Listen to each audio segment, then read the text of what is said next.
of America, and they don't like most of the Trump voters because they are Americans. And De Niro, how stupid is he without a script? Isn't that amazing? I used to think, wow, that guy's brilliant. But once you take the words away from him, he is so stupid. Then when he goes, impeachment will make America great again, and everybody's, how intellectually deprived he is. He's a coke-addled simpleton, without a script. It is hysterical. Greg Gutfeld didn't just respond to Robert De Niro. He absolutely obliterated him with words sharper than any Hollywood script ever written. In less than 5 minutes, Gutfeld dismantled the so-called tough guy image De Niro still clings to, like it's the 90s, turning what should have been a comeback into a full-blown public demolition. The wrecking ball. Pure wit mixed with unfiltered truth that hit harder than any punchline. Gutfeld sliced through De Niro's self-important persona, twisting decades of performative outrage into a brutal running joke that burned hotter than the reviews of his latest box office flops. This wasn't a polite debate, it was a savage roast, and De Niro stood there stunned as Gutfeld, armed with smirks and ruthless facts, exposed the hollow thunder behind his angry snarls and left him completely speechless. Last night, an elderly, confused man went missing in New York. Luckily, a band of self-satisfied elitists found him babbling on the street, threw some pants on him, gave him a stage. Oh my God. I'm going to say one thing. Trump.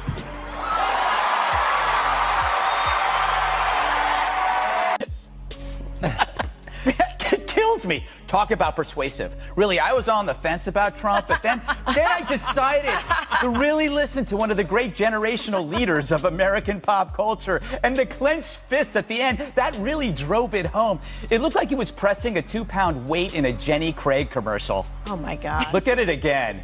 It's so cute. Greg Gutfeld didn't come for chit-chat. He came in swinging with the force of a verbal hurricane. He wasn't there to play nice. He was ready to rip the mask off Hollywood's fake virtue and expose its glossy hypocrisy for everyone to see. And right in the middle of that blast zone stood Robert De Niro, the self-proclaimed moral compass of the red carpet elite. This is the same man who believes that shouting political slogans in a tux somehow counts as activism. But Gutfeld didn't need flashing lights, cameras, or velvet ropes. Just a razor-sharp mind, a tongue like a dagger, and 3 minutes of pure, scorching common sense. That was all it took to shred De Niro's overblown ego into glittering confetti and leave the audience roaring with laughter.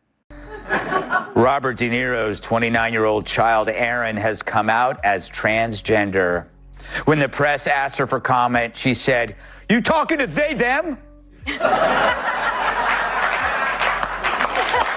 If you're enjoying this video, don't forget to hit that subscribe button and ring the bell icon for more blazing content like this.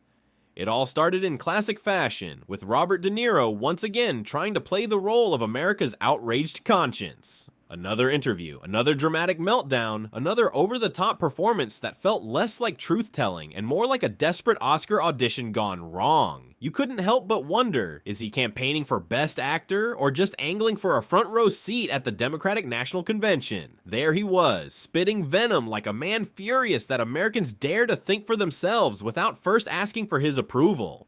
And the star of Dirty Grandpa, Robert De Niro, getting censored by The View after raging like a bull who saw a red MAGA hat. And they might think that it's going to make their life better, or they just want to, excuse my French, literally, it's almost like he wants to do the worst that he could possibly do to show this country. His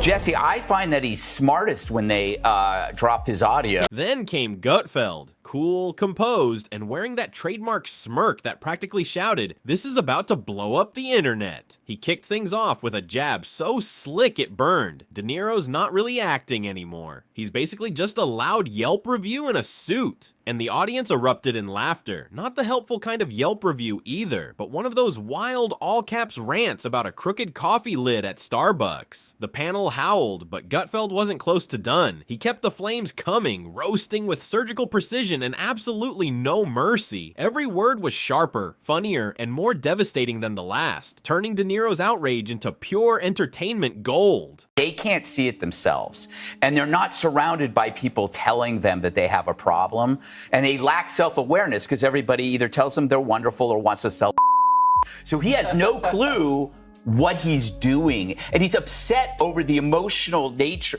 His anger is emotional about Trump. It's nothing practical. It was mesmerizing to watch. De Niro, the once great legend who gave us complex, unforgettable characters, has now reduced himself to one tired role. The furious old man yelling at the clouds, as if the weather owes him a personal apology. But this wasn't just insult comedy. Gutfeld was holding up a mirror, and what America saw staring back was both hilarious and painfully true. The once cool, untouchable movie star had turned into that one opinionated uncle who ruins Thanksgiving by preaching MSNBC like it's divine revelation. And Gutfeld didn't stop there. He chuckled and said, "Look, I loved De Niro in Taxi Driver. I loved him in Goodfellas, but maybe his best acting was convincing us he had range beyond angry guy with clenched fists." Now, every time De Niro talks, it feels like a parody of himself, written by a high school drama club that just discovered politics. Gutfeld leaned in, voice dropping for the kill. This guy said he wants to punch Trump in the face. Punch Trump? From a man who hasn't thrown a real punch since it took 6 stuntmen and a CGI budget to fake it. The crowd exploded. This was a knockout heard across Hollywood. Of course, the real story is how accusations of Trump's nutty behavior always ends up with the accusers acting nuttier. De Niro calls Trump crazy as he goes crazier. Adam Schiff calls Trump a liar as he makes up quotes. Dems talk about undermining institutions as they try to undermine an election. But when asked for reasons why Trump shouldn't be president, all Bobby had were sputtering F-bombs. His resistance had run out of script. And let's be honest, if De Niro ever actually tried to throw a punch these days, his shoulder would probably file for retirement on the spot. The studio audience erupted in laughter, and Gutfeld just shrugged like the truth had accidentally slipped out. Then, with a sly grin, he turned slightly serious and said, "Let's talk about real courage." De Niro's out here screaming about a president who's not even in office, surrounded by fans who cheer like he just cured cancer every time he drops an F-bomb. That's not bravery, it's political karaoke with a side of self-righteous tantrums. And the craziest part? The media eats it up like he's some kind of revolutionary hero, as if shouting the same opinions as every millionaire actor suddenly makes him the Che Guevara of Beverly Hills. Please, De Niro's idea of resistance is yelling at a teleprompter while wearing $4,000 designer shoes that cost more than most people's rent. Gutfeld just shook his head, smirking at the absurd circus playing out before him. It's a good time to reflect on how Americans fought and died so that we may enjoy the freedoms guaranteed to us by a democratic government. A government that, as President Lincoln said, "Of the people, by the people, for the people, shall not perish from the earth." Under Trump, this kind of government will perish from the earth. I don't mean to scare you. No, wait, maybe I do mean to scare you. If Trump returns to the White House, you can kiss these freedoms goodbye. Have you ever noticed how these Hollywood elites love to talk about the people, yet never actually live like them? When was the last time Robert De Niro stood in line at the DMV, bought his own groceries, or flew coach without threatening to sue the pilot for existing too loudly? Gutfeld took a sip of his coffee, raised an eyebrow, and went straight for the jugular. De Niro says Trump supporters are dangerous, but this is the same guy who built a career glorifying gangsters, hitmen, and maniacs. Now he thinks a red hat and a tax cut are the real threats. What a twisted sense of morality. At this point, Gutfeld wasn't just roasting anymore. He was peeling back the shiny layers of celebrity hypocrisy, one blistering truth at a time. And here's the punchline. If you don't nod along with every angry word De Niro spits out, congratulations, you're now the enemy of decency, according to the same man who starred in Dirty Grandpa. The audience howled, and Gutfeld grinned like a man who knew he'd just delivered a fatal blow. Have you seen De Niro in interviews lately? He asked, already knowing the laughter that was coming next. Idiot is the president. The guy is a fool. Our government today, with the prompting of our baby-in-chief, has in chief, I call him. That's some reliable source you got there.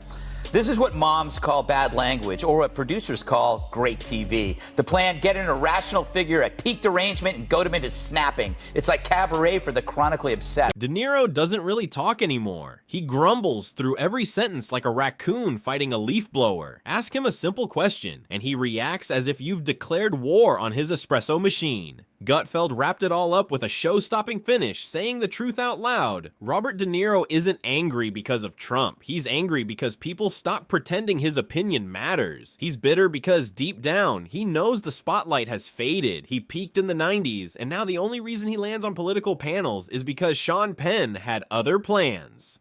Gutfeld leaned back with a grin, looking like a man who just wiped the floor with his rival. De Niro thought he could jump into the political ring and throw some heavy punches. But if he ever sees this takedown, you can bet he'll yell at a camera, storm off the set, and demand revenge while someone quietly Googles Gutfeld's ratings next to his last 5 box office flops. Robert De Niro graced the knitting circle in hell known as The View, where he tried to link random thoughts into a sentence. Joy was there to wind him up, since he's played some of the most unredeemable characters. You have played some of the most really unredeemable characters. Travis Bickle. Travis Bickle was a psychopathic taxi driver. Jake LaMotta, who used to beat his wife, and he was in The Raging Bull. Is Trump worse than they are? To me, he is. He has no understanding that I can see of the outside world other than anything around him. He has no idea of what his purpose in life is as the president should be, and that is to pull the country together, to be for the people, to heal wounds, not to open them up and pour salt on them. De Niro clearly has thought about this, more so than his career. His choice of roles is now down to cinnamon and lobster. Gutfeld didn't need to shout or rage. He crushed De Niro the old-fashioned way, with sharp humor and undeniable truth. The irony? That's exactly what De Niro used to be known for. But this time, the script wasn't written by Hollywood's finest. It was crafted by cold, hard reality. And De Niro wasn't the star. He was the punchline. The wildest part? De Niro actually believes he's some kind of threat. Not the I played gangsters on screen kind, but the I scrolled Twitter and now I'm a revolutionary kind. Gutfeld leaned in, smirking. I get it. De Niro wants to matter. But at this point, the only thing he's resisting is time, and maybe the urge to yell at clouds. This is the same man who once demanded artistic standards, yet now he's starring in sequels nobody asked for, and when his movies flop, he blames politics instead of the simple truth. People just aren't buying what he's selling anymore.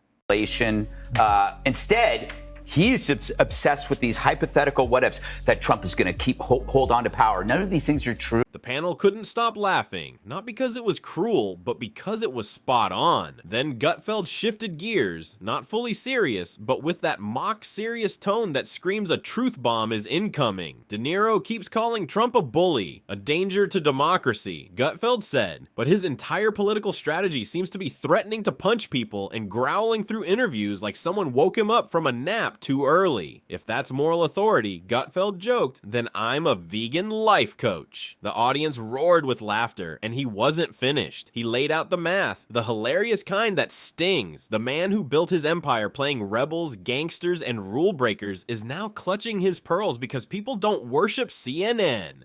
Gutfeld laughed hard as he delivered the final line, and the crowd couldn't get enough. I read that article that you sent me about the last nights of John Belushi and how De Niro was there and just basically partied with him and then split. And it's just like, that's now I just think of him as a really stupid guy. Well, he's got The Irishman coming out. That looks pretty good. I'm gonna go see it. Yeah, we should go see it. Robert De Niro once portrayed mobsters who handled their enemies with icy precision, and now he's out here threatening to punch people through televised rants, as if that's gonna save the soul of America. Honestly, I've seen tougher takedowns in Yelp reviews about soggy tacos. And since we're talking about acting, let's be real, we all respect his legacy, but lately, watching De Niro in interviews feels like watching someone argue with a chair. The passion's there, sure, but so is the confusion, and somehow, the chair's winning. Gutfeld's face lit up with sheer amusement as he kept going. De Niro talks like he's been cast as angry man saves America, but every rant sounds like a deleted scene from Meet the Fockers 3. The midlife meltdown. Even those who agree with him politically are whispering, "Bob, maybe take a nap or read a book. Just stop the rambling interviews." Gutfeld wasn't mad. He was thriving, because roasting De Niro isn't hard. It's practically a competitive sport. Time to reflect on how Americans fought and died so that we may enjoy the freedoms guaranteed to us by a democratic government. A government that, as President Lincoln said, "Of the people, by the people, for the people, shall not perish from the earth." Under Trump, this kind of government will perish from the earth. I don't mean to scare you. No, wait, maybe I do mean to scare you. If Trump returns to the White House, you can kiss these freedoms. It's like watching slow motion cardio when a grown man throws a tantrum and calls it Shakespeare. And then, boom, Greg Gutfeld dropped the final punch. Not just a hit, but a verbal strike that stuck. De Niro thinks he's the conscience of America, Greg said. But he's not. He's the voicemail you skip, the commercial you mute, the grandpa at dinner repeating the same story. Only now he's wearing a Resistance t-shirt and begging for applause. The truth was brutal. De Niro didn't get destroyed because of politics. He got wrecked because he confused loudness with wisdom, anger with intellect, and fame with the right to go unchallenged. But Greg came armed with punchlines sharper than De Niro's recent reviews and more clarity than any slurred monologue Bob's ever delivered. De Niro came swinging with emotion. Gutfeld countered with precision, humor, and cold, hard facts. In the end, it wasn't just Greg who landed the knockout. It was reality itself, and poor De Niro never saw it coming.